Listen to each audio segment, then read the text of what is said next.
Some girls would just never give blowjobs. They just don't. They just, some girls do and other girls don't. No gray area, right?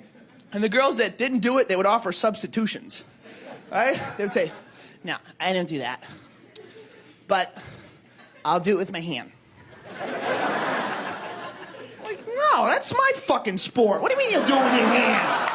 Well, there's no substitution. But what kind of experience do you have? I got 10 years on the job. I got muscle development, coordination. Having a girl jerk you off, you'll pretend that that's okay, but that is like the most frustrating, uncoordinated experience of a guy's life, right? Having a girl jerk you off is like brushing your teeth with your left hand. You ever try that? You know what I'm talking about?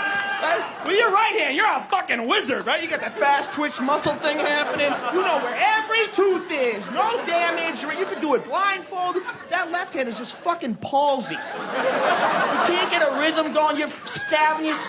I hate all men, but when he loves me, I feel like I'm floating. When he calls me pretty, I feel like somebody.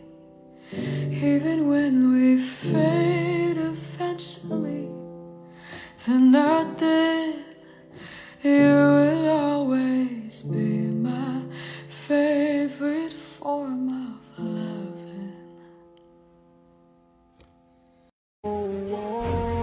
Él no va a hacer nada. Si lo pillo por la calle dice, si lo pillo por la disco dice, si lo pillo por That's your pasty chicken bone Google Chrome, no home flip phone, disowned ice cream cone, garden no metronome, dimmadome, madamone dome, final chrome, student loan, underground Flintstone.